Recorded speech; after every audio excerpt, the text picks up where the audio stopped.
నీవే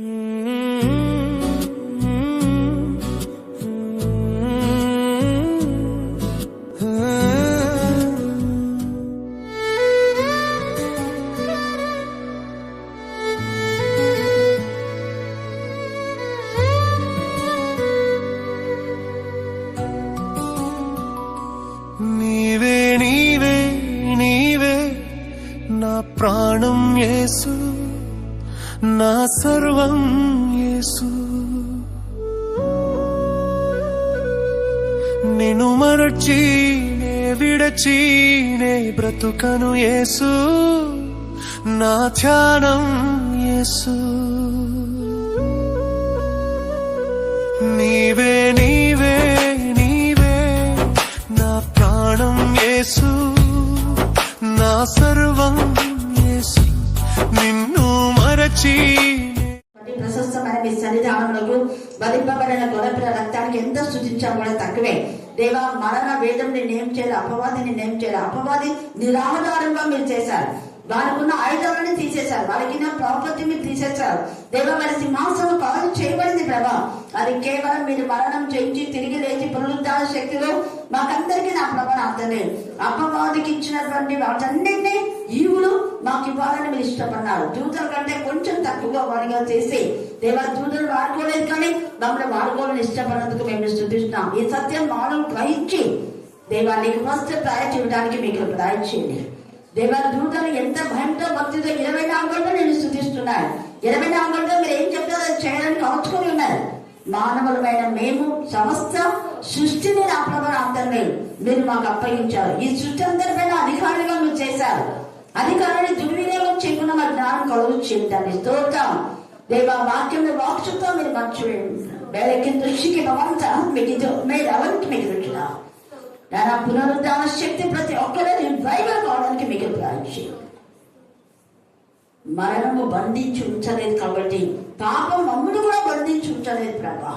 ఏసే పునరుద్ధాన శక్తిలో చరిత్రను అసహించుకొని విసర్జించి పాపం అసహించుకొని విసర్జించి దేవా శరీర క్రియను నయపరిచిన ప్రభా క్రీస్తులో పరిశుద్ధమైన జీవితం అలవాటు చేసుకోవడానికి మీకు ప్రోత్సాహం దాయిచేయండి.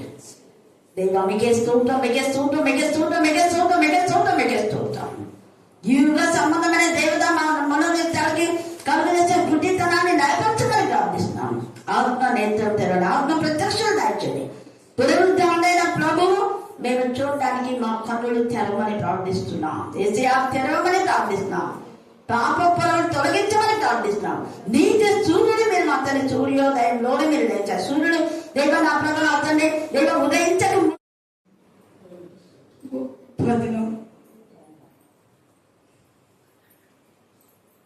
క్రీస్తు లేచినటువంటి దినం, ఆయన పునరుద్ధానమైనటువంటి దినం. మనం ఎన్నో వాక్యాలు మన జీవితంలో నేర్చుకుంటాం, కానీ ఈరోజు దినం చాలా స్పెషల్. దేవుడు అందరినీ పేరు పేరున అందరినీ దీవించడం కాక, మరి దేవుడు మనందరి పట్ల చూపిన కరుణను బట్టి ఈ సంవత్సరం అంతా కూడా వాళ్ళందరినీ మంచి ఆశీర్వాదంతో వాళ్ళందరినీ ఆశీర్వదించి మనకు ఇచ్చిన వరం బట్టి దేవుడు దీవించును గాక. ఆమేన్, ఆమేన్, ఆమేన్.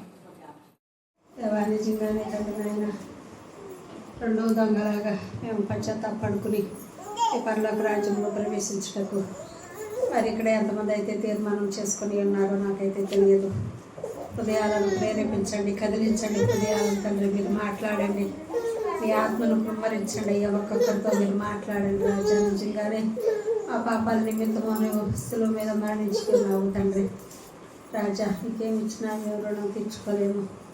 మేము గుర్తెరిగి నీ నామానికి అవమానం తెచ్చేవారిలా కాకుండా నిన్ను పోలి జీవించే భాగ్యం దయచేయండి. రావాల్సిన వారిని త్వరగా రప్పించండి. మిగిలిన కార్యక్రమాలు ఆయన మీ ఆధ్వర్యంలో జరిగించమని, ఇచ్చిన ప్రార్థన మీ సన్నిధిలో చేర్చుకోమని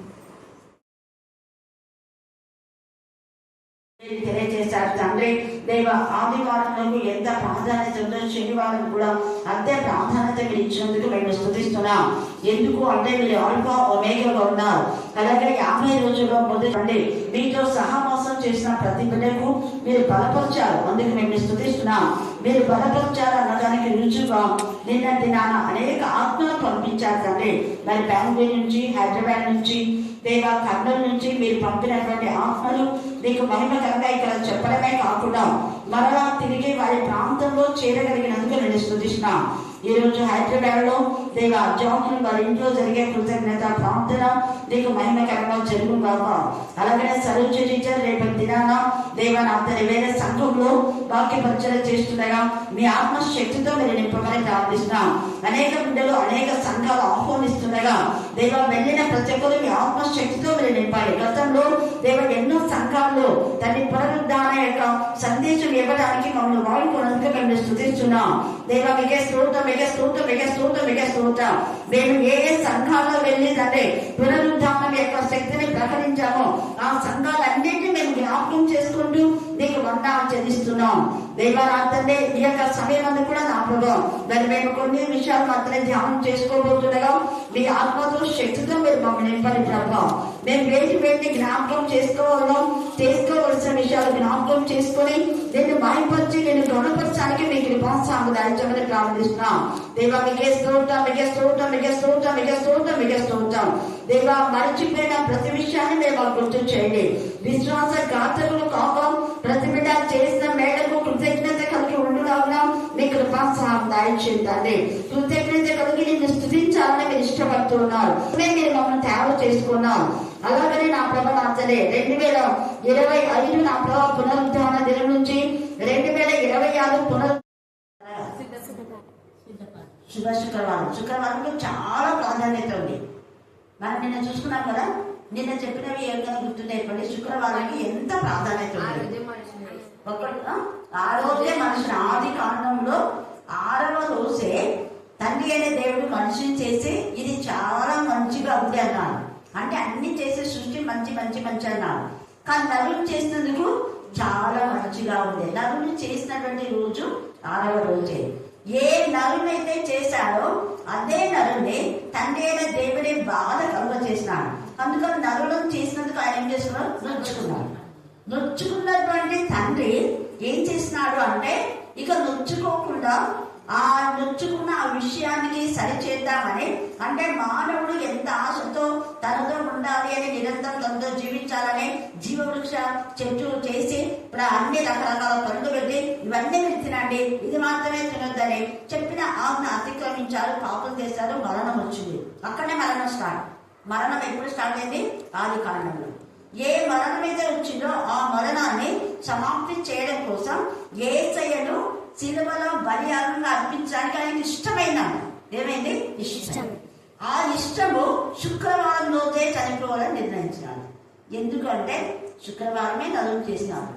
ఏ శుక్రవారం నరుడు చేసుకున్నారో ఆ నరుడు చచ్చేలా అపవాది చేసినాడు. అపవాది తల చిన్నగొట్టడం కోసం అదే శుక్రవారమే ఆయన శిలువ వేయబడడం చేశారు. అందుకే శుక్రవారం అంటే శుభ శుక్రవారం. శుభ శుక్రవారం అని దాన్ని అంటారు. మనం క్రైస్తవులు అంటారు ఆ మాట. శుభము అంటే మనకు మరణంలోంచి జీవంలోనికి నడిపించినటువంటి యేసయ్య కాబట్టి ఈ శుక్రవారం దినం మనకు చాలా శుభము అంటారు. శుక్రవారం అనేది యూదులకు సిద్ధపరిచే దినం, వాళ్లకు సిద్ధపరిచే దినం. ఇప్పుడు కొత్త నిబంధనలో ఉన్నటువంటి మనం అంటే పునరుద్ధారణమైన యేసయ్య నుంచి మరి జనన క్రమం జరిగిన అందరికీ అది శుభ శుక్రవారం. యేసయ్య మరణం జయించి మరి ఆ యొక్క మరణంలో మన పాపములను విడిచాడు అని, మరణం జయించాడని, ఆయన మరణమే మన మరణాన్ని సమాప్తి చేసి మనం ఇక్కడి నుంచి మరణించినా మరలా జీవించే విధానంలో ఆయన ప్రాణం చేసిన దానికి గుర్తే మత్తయి సువార్త మరి 27వ అధ్యాయం 51, 55 మనం చూస్తే ఆయన ప్రాణం విడిచాడు. తల వంచి ఆత్మను అప్పగించి ప్రాణం విడిచాడు. అంటే ప్రాణము, ఆత్మ, దేహము ఈ 3 ప్రాముఖ్యమైన మనిషికి. అప్పుడు దేహం వేరైపోయింది, ఆత్మ దాని దయచేసిన తండ్రి దగ్గరికి పోయింది, ప్రాణం ఎక్కడికి పోయింది? భూమి కింది విడిచేను. భూమి కింది భాగంలోనికి వెళ్ళినటువంటి ప్రాణము ఏ ప్రాణాన్ని అయితే అపవాది తీసి మరణము అనేటటువంటి ఒక పరిధిని ఏర్పాటు చేసిందో ఆ మరణం అనే పరిధిలో ఒక చెర, అది మరణం అంటే ఒక చెర. ఆ చెరలో ఆది కాండం నుంచి యేసయ్య చనిపోయే వరకు ఉన్న పరిశుద్ధ శరీరాలు, దేవుని యందు వైభవ భక్తి కలిగి ఉన్నటువంటి హానోకు నుంచి, లేకపోతే హేబేల్ నుంచి, హేబేల్ రక్తం నుంచి, ఇంకా బరకియా రక్తం అని ఉంది కదా రాశాడు, అంత వరకు ప్రభునందు మృతులైన దేవుని యందు భయభక్తి కలిగి మృతులైన వాళ్ళందరికీ జీవం ఇచ్చాడు. గుర్తు, ఈయన ప్రాణం విడిచిన ప్రాణము వాళ్ళలోకి వెళ్ళిపోయి వాళ్ళు సజీవులై సమాధులు తెరబడ్డాయి. అందుకే యేసయ్య గావు కేక వేసినప్పుడు బండలు బద్దలైపోయినాయి, భూమి కంపించింది, బిగ్గరగా కేక వేసి సమాప్తమైంది అని చెప్పి ప్రాణం చాలా వంచి ఆత్మను అప్పగించి మరి ప్రాణం విడిచాడు. విడిచినటువంటి కేక, ఆయన కేక వేసినప్పుడు సమాధుల్లో ఉన్న ఆ యొక్క మృతులు విన్నారు. భూమి కింది భాగంలో ఉన్నటువంటి అబ్రహాము రొమ్ములో అప్పుడు ఉంది పరదేశ అని కొంతమంది దాని నుంచి ఏమేమో చెప్తుంటారు, అన్ని నానాగా తన ఇవన్నీ అనవసరంగా. పరదేశ అప్పుడు భూమి కింది భాగంలో ఉంది, ఇప్పుడు లేదు. అబ్రహాము రొమ్మే పరదేశ అంటే ఉండవలసిన స్థలం కాక వేరే స్థలంలో ఆత్మలు ఉండడమే దాని పరదేశం అంటే పరదేశు. అలాగా అబ్రహాము రొమ్ములో వాళ్ళంతా ఉన్నారు. ఆ అబ్రహాము రొమ్ములో ఇప్పుడు కాల్ చేసి యేసయ్య తన యొక్క రక్తాన్ని తీసుకొని వెళ్ళి భూమి కింది భాగంలో ఉన్నటువంటి ఆత్మలన్నిటికీ కూడా తన ప్రాణమే రక్తం ప్రాణం అని వాక్యంలో చెప్పబడింది. కాబట్టి ప్రాణం విడిచి అంటే ఆయన రక్తాన్ని తీసుకొని కిందికి వెళ్ళి ఒక యాజకునిగా ఆయన విజ్ఞాపన చేస్తారు. తండ్రి వీరేం చేస్తున్నా విరకంగా వీళ్ళని క్షమించమన్నాడు. తర్వాత ఇంకా ఏమన్నా నా దేవా నందుకు చెయ్యి విడిచాడు. చెయ్యి విడిచినాడు కాబట్టి ఈ ఆత్మలన్నీ మన చేతిలో పెట్టాలి కాబట్టి నద్దరినే మళ్ళీ వచ్చి ముట్టుకోవద్దు అన్నాడు. ఎందుకు? నేను ఇక్కడ ఆత్మను తీసుకుపోతున్నాను, పోయి తండ్రికి అప్పగించాను. అప్పుడు ప్రాణం విడిస్తే ఈ రక్తం బాటలో ప్రవేశించి మరణాలు జీవన్ అయిపోయి పరిశుద్ధ శరీరాలు వేసాయి. పరిశుద్ధ శరీరాలు పరిశుద్ధులకే కనపడింది. అంటే మనం సిద్ధ బాటలో పరిశుద్ధత. శుక్రవారం శనివారానికి కాంబినేషన్ గా ఏం చెప్తున్నాడు దేవుడు అంటే సిద్ధపాఠం. పరిశుద్ధంగా ఉంటేనే పరిశుద్ధ శరీరాలు వేస్తాయి. పరిశుద్ధంగా ఉంటేనే పరిశుద్ధుడైన జీవం గల దేవుని మాటలు వింటారు, గ్రహిస్తారు, ఆ ప్రకారం జీవితాలను మలుచుకుంటారు. అందుకనే అది సిద్ధపరిచేటటువంటి రోజు. ఆ రోజు పరిశుద్ధులు మాత్రమే కనపడ్డారు. మిగతా వాళ్ళంతా సజ్జన శవాలుగా అలాగే ఉన్నారు, వాళ్ళు లేరారు. కానీ యేసు యొక్క రక్తం, యేసు యొక్క ప్రాణము చనిపోయిన వాళ్ళందరూ లేపింది వాళ్ళ సజీవ సాక్షులు. చనిపోయిన వెంటనే పరిశుద్ధులు సజీవ సాక్షులు.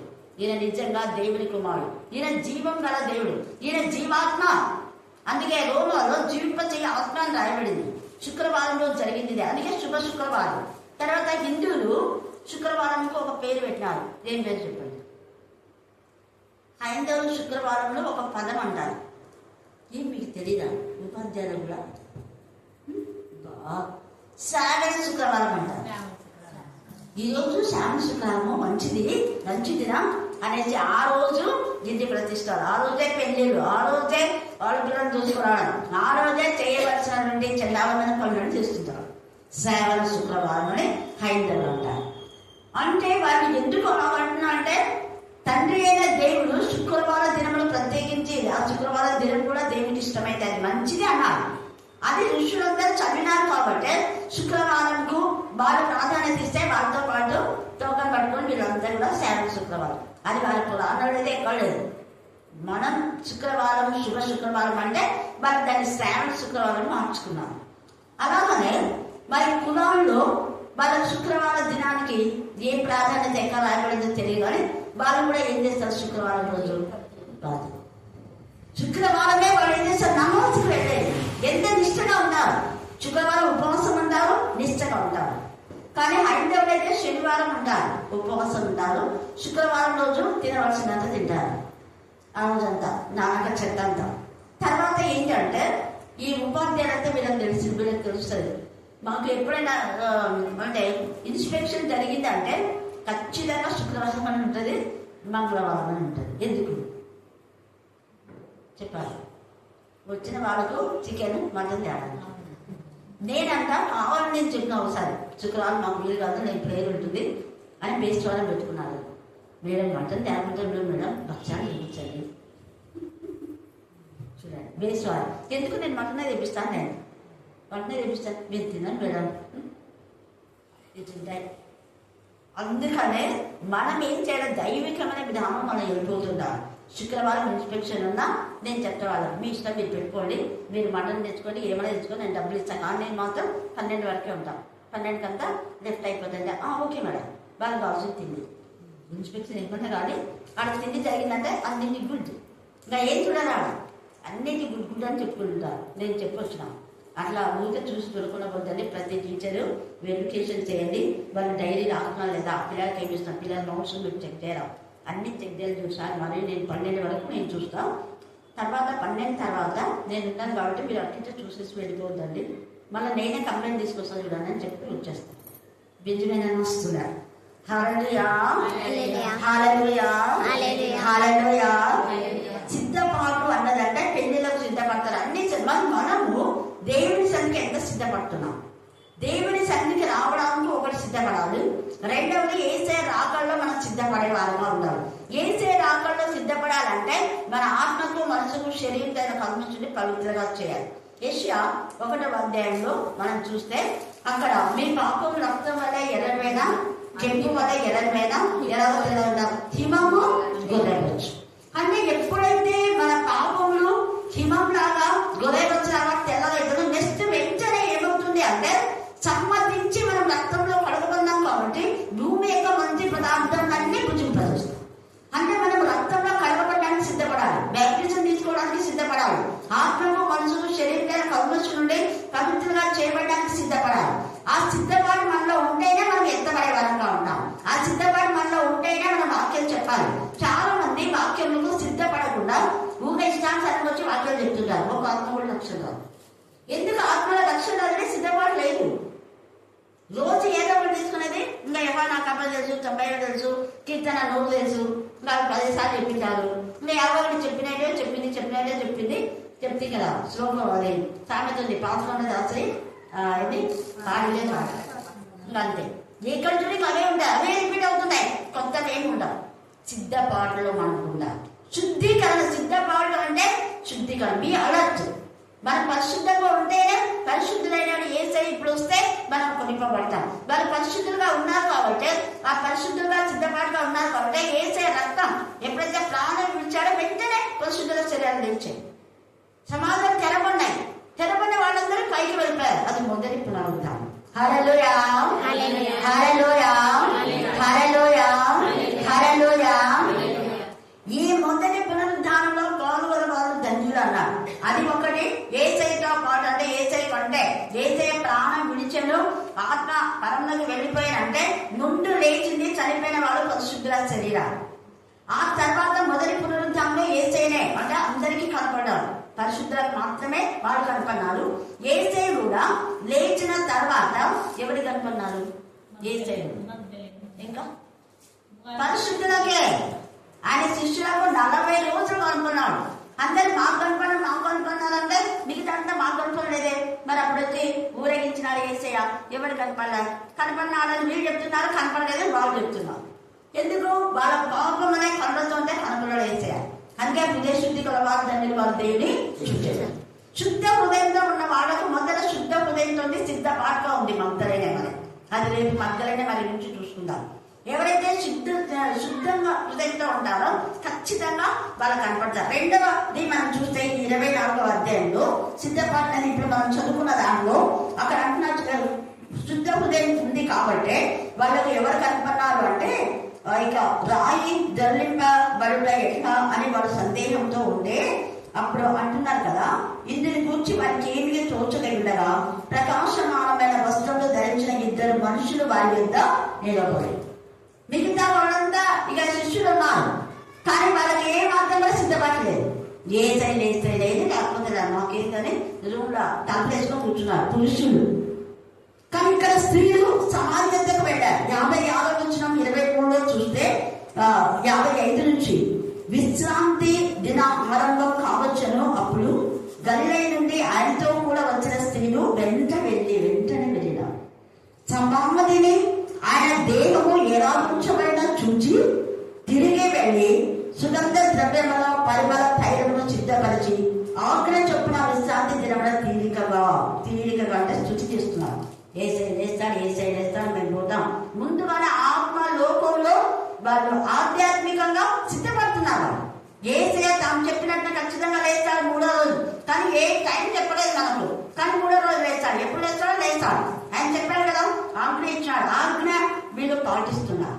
కొంతమంది తప్పుడు బోధన చేసే వాళ్ళు వాళ్ళకి ఏసే లేస్తాడు నమ్మకం లేదు, అందుకే సుగంధ దైవాలు తీసుకుపోయారు. తెలుగులోను సుగంధ దైవాలు చనిపోయిన వారికి పూస్తారు, పెళ్లి కుమారులకు పూస్తారు, యుద్ధంలో యుద్ధ వీరులకు పూస్తారు. ఏసయ్య మరణం జయించి తిరిగి లేకపోతున్నాడు. మరణాన్ని జయించిన మానవుడు ఎవరు లేరు. మరణం జయించి తిరిగి వచ్చి అనేకుల మరణాన్ని మింగివేసేటటువంటి ఏసయ్య యొక్క ప్రభావం, ఏసయ్య శక్తికి ఏ మరణం అయితే అపవాదం తెచ్చిందో ఆ మరణం యొక్క అపవాదం తల చిన్నపడిన ఏసయ్యకు అపవాదికి పైన విజయాన్ని పొందిన ఏసయ్య విజయకాలంలో వస్తున్నాడు. కాబట్టి సుగంధ ద్రవ్యాలు పూసి ఆయన మంగళ వాయిద్యాలను తీసుకురావాలి ఎరుషలేము కానీ వాళ్ళ యొక్క ఆశ. దేవాలయంలో అక్కడ వెళ్ళేటప్పుడు జైలు నామదం ఎలా చేశాడో అలాగే ఏసైని తీసుకురావాలి. ఆయన మరణం చేయించాడు, అపవాది పైన విజయాన్ని పొందుకున్నాడు. ఆయన చెప్పాడు ఖచ్చితంగా లేస్తాడు. ఎంత కాన్ఫిడెన్స్ ఉంది కాబట్టి, నమ్మకం ఉంది కాబట్టి, నిరీక్షణ ఉంది కాబట్టి ముందే మనం కొనుక్కున్నారు. సుగంధ ద్రవ్యాలు అంటే చాలా ఖరీదైనవి. ఆయన చనిపోయేటప్పుడు మరి పరిమళ వాసంతో ఆయన పాదములకు పోసి తుడిచారు కన్నీళ్లతో, తర్వాత వెంట్రుకలతో తుడిచారు. ఇంత చేసినటువంటి వాళ్ళు మరణం సుగంధ ద్రవ్యాలు. స్త్రీలు అంటే అబల కాదు, స్త్రీ ఎంత శక్తి. ఈ శిష్యులు మళ్ళీ అక్కడ ఏం జరిగింది అంతా ఏం చూడాలి. ఇంకోటి తిరిగితే కాదు సమాధి చేసినా పోయి ఇళ్ళ పోయి తలపేసుకొని కూర్చున్నాం. వీళ్ళు అలా చేయలేదు. స్త్రీ అంతో పాటు ఉన్న వాళ్ళు ఈ స్త్రీలే. అందుకని అయ్యలారా నా కోసం ఏడవద్దండి అన్నాడు. ఏమన్నాడు? అమ్మలారా నా కోసమే, మీకోసం, మీ పిల్లల కోసం. పిల్లలు చాలా ఎక్కువ ఉన్నారు. మీ అలా సిద్ధపరచండి మీ పిల్లలను. ఎందుకన్నాడు అన్నమాట? ఆయన అక్కడ భయంకరంగా ఉంటుంది.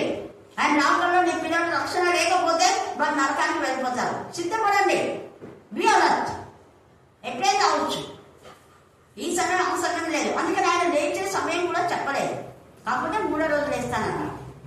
అందుకని వీళ్ళు ఎప్పుడు వేస్తారో తెలియదు కాబట్టి వేపు చావుననే చీకట్లో కూడా వాళ్ళు వెళ్ళారంటే ఎంత ధైర్యం. వాళ్ళ విశ్వాసం, వాళ్ళ నిరీక్షణ, వాళ్ళ తెగింపు, వాళ్ళ ధైర్యం చూసి దూతలు వాళ్ళకి కనపన్నారు.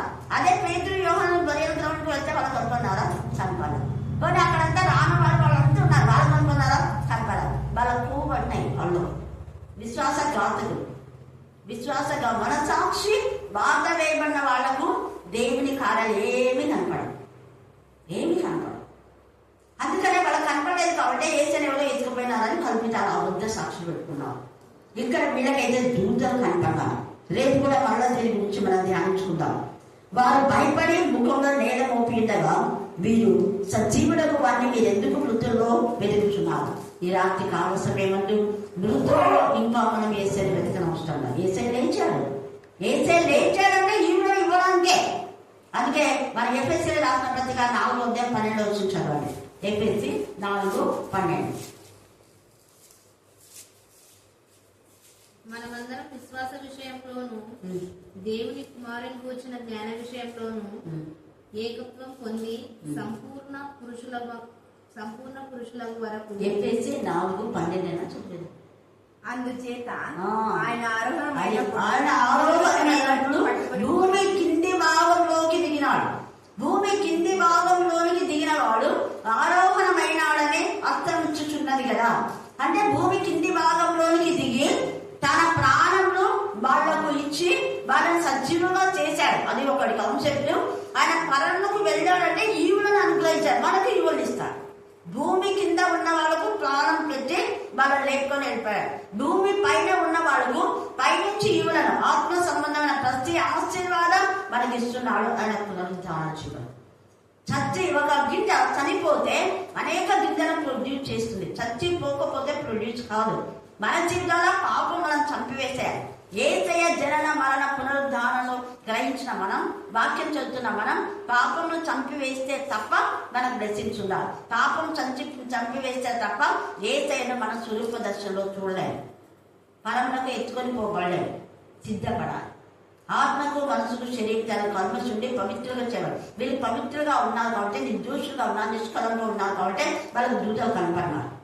అలర్ట్గా ఉన్నారు వాళ్ళు. ఎప్పుడు లేస్తాడా ఏసని ఎదుర్కోవాలి. ఎంత ఆశ, ఎంత తపన, ఎంత తృష్ణ. వాళ్ళు ఆజ్ఞను జ్ఞాపకం చేసుకున్నారు. ఏసై మీద చెప్పాడు కదా, మీరు గుర్తు చేసుకోండి అని చెప్తా ఉన్నాడు.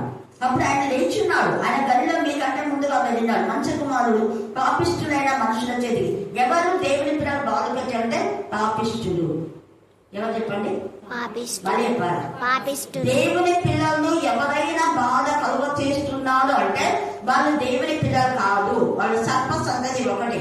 రెండోది వాళ్ళు పాపిష్టులు, వాళ్ళు దుష్టులు, వాళ్ళు దుర్మార్గులు కట్టిన కట్టను మనం విప్పాలి. వాళ్ళు నీతి నిజాయితీ లేనటువంటి వాళ్ళు, నీతిహీనులు, భక్తిహీనులు సత్యం నెరగారు, బుద్ధిహీనులు దేవుళ్ళని నీచ కార్యాలని చేస్తారు. వాటిని మించి మనం విడుదల పొంది ఏసైని ఎదుర్కోవడానికి సిద్ధపాటుగా మనం ఉండాలి. అందుకే ఈ యొక్క సిద్ధపాటు గురించి మళ్ళా ఇక్కడ వెళ్ళినటువంటి వీళ్ళంతా స్త్రీలే. చూడండి, యాకోబు తల్లి అయిన మరియా అని రాయబడింది. యేసు ప్రభు తల్లి అయిన మరియా అంటే అది ఎందుకు ఈ మాట చెప్తున్నాను అంటే, మగ్దలేనే మరియా కాకుండా మగ్దలేన మరియా, యోహన్నా, యాకోబు తల్లి అయిన మరియయు వారితో కూడా ఉన్న ఇతర స్త్రీలు అంటే వేరొక మరియా ఉంది. మగ్దలేన మరియా, తల్లి మరియా, మరొక మరియా, వేరే 7 మరియలు ఉన్నారు. మార్తా మరియా ఉంది కదా, రాసిన అక్క మరియ ఉంది. అట్లా ఈ అత్తకు వచ్చిన వాళ్ళు 2 మరియలు. కాబట్టి ఇంతమంది మరియలు ఉన్నారు. ఆ మరియల్లో చాలా మంది ఈమెకు సలోమి ఈమెకు చెల్లెలు, తల్లి మరియకు చెల్లెలు. ఇక్కడ తల్లి మరియయు యాకోబు అంటే ఈ యాకోబు యేసుకు సహోదరుడు అంటే తల్లి మరియకు పుట్టినాడని కాదు. సహోదరుడు అంటే కజిన్స్, అన్నదమ్ముల పిల్లలు అనేది అక్కడ అర్థం. అందుకని ఇక్కడ యాకోబు రాసిన పత్రికలో కూడా యేసు ప్రభు సహోదరుడు అని చెప్పాలి. ఈ పత్రిక రాసింది యేసు ప్రభు యొక్క సహోదరు. యాకోబు 1వ అధ్యాయం 1వ వచనం చదవండి. యాకోబు 1:1.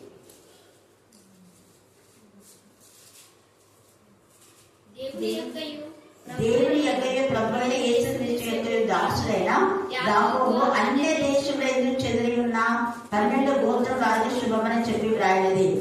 ఇంకొక చోట ఉంది, యాకోబు సార్, నా సహోదరులారా, మీరు విశ్వాసంలో కలుగు పరీక్ష ఓర్పు పుట్టించినని ఎరిగి మీరు నానా విధమైన శోధనలో పడినప్పుడు అది మహానందమని ఎంచుకోండి. ఇంకొక చోట ఉంది యాకోబు గురించి. తర్వాత మనం చూస్తే ఈ 24వ అధ్యాయంలో 13వ వచనం చదవండి. 24వ అధ్యాయం. ఇదిగో ఆ దినమందే వారిలో ఇద్దరు యెరూషలేమునకు ఆమడ దూరమున ఉన్న ఎమ్మాయే అనే ఒక గ్రామమునకు వీళ్ళు సిద్ధపడినారు. ఏం సిద్ధపడినారు? దేనికి సిద్ధపడినారు? పెళ్లి కోసం సిద్ధపడారు. మన ఇంట్లో పెళ్లి జరగాలంటే 1 రోజులు సిద్ధపడతారు కదా. యేసే చూడాలని సిద్ధపడినారు. యేసే కోసము వాళ్ళు ఎమ్మాయి గ్రామం నుంచి యెరూషలేముకు వాళ్ళు ప్రయాణం వెళ్ళుచున్న ఆ యొక్క సందర్భంలో మనమైతే పెళ్లికి ఏమైనా సిద్ధపడతామంటే బస్సులో పోయేటప్పుడు పెళ్లి గురించి, వచ్చేటప్పుడు పెళ్లి గురించి, వచ్చినాక కూడా పెళ్లి గురించి, మళ్ళీ 4 రోజులు అదే ఉంటుంది. వీళ్ళు అలా చేయాలి. దేవుని గురించే ఈ సమయంలో మన సిద్ధపడి ఏసై గురించి మనం సంభాషణ చేస్తే ఏసైనే మన దగ్గరికి వస్తారు. వీళ్ళు ఏసై కనపడాలి, ఏసైని వెతుకుంటూ వెళ్తే ఏసైనా వీళ్ళ దగ్గరికి వచ్చాయి. ఎంత గొప్ప కృప! ఈ 2026 పునరుద్ధాన సందర్భంలో ఏసైనా నీతో ఉండాలి. ఏసై మనతో నడవాలి, ఏసై మనతో సంభాషించాలి, ఏసై మనతో మాట్లాడాలి, ఏసై మనకు విరిచి తొట్టే పంచిపెట్టాలి. ఆ విరవడం ఈ వాక్యమే. ఈ వాక్యం విరిచి పంచిపెట్టినప్పుడు 100% నీ మనోనేతం తెరబడుతుంది. మనోనేతం తెరబడినప్పుడు మనం ఎక్కడ ఉండాలా, ఎవరితో ఉండాలా, ఎక్కడికి వెళ్ళాలి, ఎక్కడికి వెళ్ళకూడదు అన్ని గ్రహించగలుగుతాం. వీళ్ళ మనోనేతం తెరబడ్డాయి. ఎందుకంటే వీళ్ళు ఏసై గురించి మాట్లాడుతున్నారు, వేరే టాపిక్ లేదు. మనం ఎక్కడున్నా ఏసై గురించి మాట్లాడితే ఏసై నీ దగ్గరికి ఇస్తాడు, నీతో ఉంటాడు, నీతో భోజనం చేస్తాడు, నీ కళ్ళు తెరుస్తాడు. ఈ సంబంధమైన తీవ్రత మన మనోనేత్రానికి గుడ్డితనం కలుగు చేస్తుంటే ఆ గుడ్డితనాన్ని తొలగించి మన మనోనేత్రం తెరిచి వాక్యంలో సత్యమైన దాన్ని గ్రహించగల జ్ఞానం మనకి ఇస్తాడు. ఆశ్చర్యమైన సంగతులు ఎన్నో ఉన్నాయి వాక్యంలో. అవి చూడటానికి దేవుడు మన కళ్ళను తెరుస్తాడు, వాటిని కనుగోవడానికి దేవుడు మన కళ్ళను తెరుస్తాడు. ఇది ఇంపార్టెంట్ చూడాలి. అదే వచ్చిన నేర్చుకోవడానికి మన కళ్ళను తెరుస్తాడు. చిన్న బిడ్డలు కళ్ళను తెరిచాడు కాబట్టి వాళ్ళు వెంటనే మధ్యాహ్నం చెప్పిన రేగల్లో అప్పుడు నేర్చుకొని చెప్పారు. ఎంత శ్రమతున్నారు చూడు పిల్లలు. ఈ పిల్లలు ఇంత దేవుడు శుద్ధిస్తున్నారు కాబట్టి ఫ్రైడే రోజు పడతలేదు ఇక్కడ అంతా. ఎంతమంది చూసినా కదా, తర్వాత అంతా రివైవల్. నాకు మళ్ళీ మధ్యాహ్నం వచ్చి చెప్తున్నారు అందరు, అక్క చేయలేదు ఇక్కడ అంతా ఇదే టాకింగ్. ఏం టాకింగ్ అంటే వంటలు చూడు ఎంత బాగా చేస్తున్న వాళ్ళు, మళ్ళీ అక్క కూడా చేస్తుంది అక్కడ. అదేదో తీసి బియ్యం పెట్టినాడు అక్కడ. ఇంకా అందరికీ వైరల్ అయిపోయింది. ఎంతమంది వచ్చినారు ఆ వేరే వేరే వాళ్ళంతా వచ్చి, మళ్ళీ బెంగళూరు నుంచి వచ్చి వాళ్ళు ఇక్కడ వాకింగ్ చెప్పి మళ్ళీ హైదరాబాద్ ఇప్పుడు అక్కడ జరుగుతుంది. అక్కడ నిన్న 12 పోయినా రాత్రి 12:30 హైదరాబాద్ చేసినారు. 7కు ఎక్కితే చూడండి, కేవలం వాక్యం చెప్పడం కోసం నేను ఒక్క మాట ఒకే క్యాజువల్గా ఉన్నా. ఎంత ఆసక్తి వాళ్ళు బెంగళూరు నుంచి ఇక్కడ వాళ్ళు ఎంత ఛార్జీలు ఉంటాయి, వాళ్ళు ఛార్జీలకు చూసుకోవాలి, టైం చూసుకోవాలి. మళ్ళీ వెంటనే ఈరోజు కృతజ్ఞత ప్రార్థన అయిపోతేనే మళ్ళీ సండే చూసుకొని సండే నైతే మళ్ళీ బెంగళూరు వెళ్ళిపోయాడు ఆ పిల్లోడు. అదే వాళ్ళమ్మ సోషల్ వెల్ఫేర్ ఆఫీసర్ అనమాట, ఋతు ఆ పిల్లల పేరు. వాళ్ళ అదే వాళ్ళ ఎవరో ఫ్రెండ్ పేరు పెట్టుకుంది కొడుకుడు. ఋతు అనేది బైబిల్ కూడా ఉంది. జాక్లిన్ ఏమో హైదరాబాద్, ఆ పిల్లలు బెంగళూరులో చేస్తారు. వాళ్ళ అత్తమ్మ దగ్గర ఉంటారు బాబా. ఎంత ఆసక్తి. మళ్ళీ కదా చదువు టీచరు ఎంత సంతోషపడుతుంది. బేబీ ఏం దేవుడి కృప. కర్ణాపీఠంలో నిన్న వచ్చి చెప్పింది. నేను చెప్పి ఇంటికి పోతేనే ఒక పాస్ట్ వచ్చి సండే రోజు మా చర్చిలో వాక్యం చెప్పండి మేడం అని చెప్పినాను. పునరుద్ధానాల ఎంత గొప్ప అంటే చెప్పిందంట అనగా అంత స్టోరీ.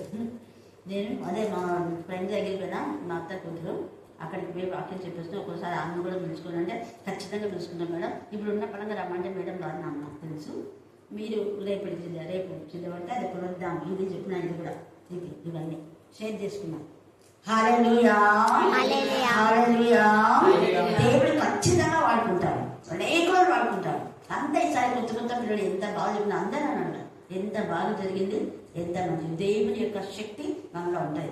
ఈ అమ్మాయి గ్రామస్తులకు ఉన్న సిద్ధపాటు అనుకుంటే ఖచ్చితంగా వీళ్ళకు సిద్ధపడాలి. వీళ్ళు సిద్ధపడినారు అమ్మాయి గ్రామస్తులు, కానీ శిష్యులు సిద్ధపడినందుకు ఏసై పోయి తలుపులు వేసుకున్నారు. పోయి ఏమన్నా భయపడుకుంటున్నారు. నిద్ర లేదు, 3 రోజులు నిద్ర లేదు, తిండి లేదు, నిద్ర లేదు. భయపడకూడదు, నేనే సమాధానం మీకు కాదు. సమాధానం లేదు కాబట్టి సమాధానం పొందుకోగలరు.